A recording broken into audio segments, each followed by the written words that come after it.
Hello everyone, আসসালামু আলাইকুম। কেমন আছেন সবাই?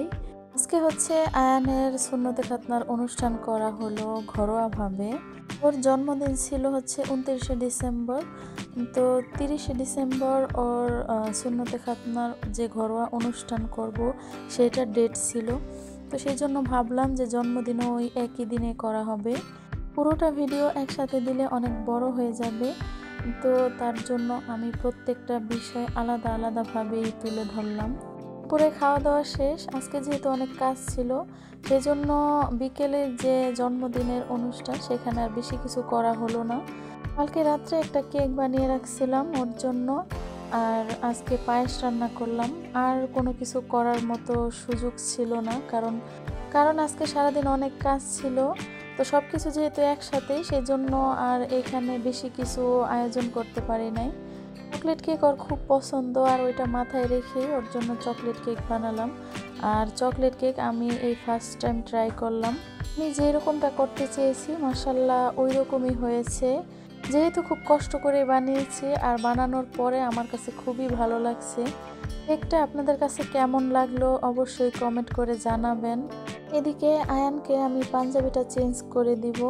জন্মদিন আসলে ওরকম খুশির কিছুই না, জীবন থেকে একটা বছর চলে গেল এই আর কি।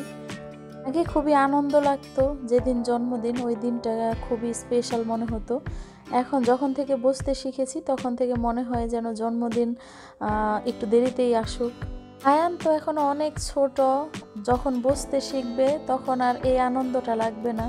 কিছুদিন আগে আয়ান বলতেছিল যে আমার জন্মদিনটা কি কিছুদিন আগায় নিয়ে আসা যায় না, কতটা এক্সাইটেড থাকে এই দিনটার জন্য। আস্তে আস্তে বড় হবে আর এই খুশিটা ও চলে যাবে, আর এই জন্যই ওকে কিছুটা হলেও স্পেশাল ফিল করানোর ট্রাই করছি। আচ্ছা, কোন পাঞ্জাবিটা ওকে বেশি ভালো লাগছে সেটা অবশ্যই কমেন্ট করে জানাবেন। তবে একটা বিষয় আয়ানের খুব মন খারাপ, সেটা হচ্ছে ওকে লুঙ্গি পরে থাকতে হচ্ছে, প্যান্ট পরতে পারছে না।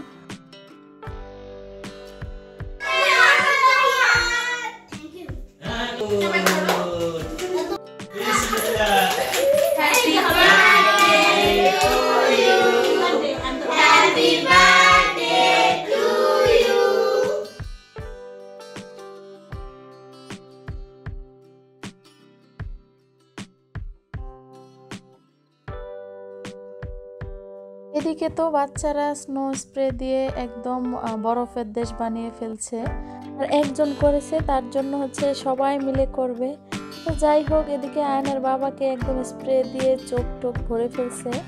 আয়ন তো আগেই বলে দিছিল যে ওর জন্মদিনে বড় মানুষ থাকতে হবে, ছোট মানুষ থাকলে নাকি হবে না, কারণ ওরা সব সময় থাকে। জন্মদিন আসলে ওই রকম করে এখন আর করা হয় না। ওর যখন প্রথম জন্মদিন ছিল তখন খুব আনন্দ করছিলাম সবাই মিলে, খুব সুন্দর করে ঘর সাজানো হয়েছিল। ওই ছবিগুলো দেখে আর বলে যে ওই রকম করেই করতে। প্রথম কয়েক বছর খুব জাঁকজমকভাবে করা হয়েছিল। তো যখন থেকে ও বুঝতে শিখছে তখন থেকেই হচ্ছে আস্তে আস্তে আনন্দ করাটাও কমে যাচ্ছে। এবছর ইচ্ছে ছিল ওর জন্মদিনটা একটু অন্যরকম ভাবে করব, যেহেতু ওকে সুন্নতে খাতনা করানো হলো সেই জন্য আর হলো না। কেকটা মাশাআল্লাহ দেখতেও খুব সুন্দর ছিল আর খেতেও অসাধারণ ছিল। তো প্রত্যেকটা লেয়ার দেখতে পাচ্ছেন একদম এক সমান আর এক সাইজের, কোনো ছোট বড় নাই। তো যাই হোক, আমি আয়ানকে খাইয়ে দিচ্ছিলাম আর ওর খুবই পছন্দ হয়েছিল, এখানেই সার্থকতা। তো ওর পছন্দে যেহেতু আমি বানানোর চেষ্টা করেছি, ওর পছন্দ হয়েছে, এটাই আমার কাছে খুব ভালো লাগছে। তো যাই হোক, আজকের ভিডিওটি কেমন লাগলো অবশ্যই কমেন্ট করে জানাবেন। ভালো লাগলে একটা লাইক দিয়ে দিবেন। সবার সুস্বাস্থ্য কামনা করে ভিডিওটি এখানেই শেষ করছি। আল্লাহ হাফেজ।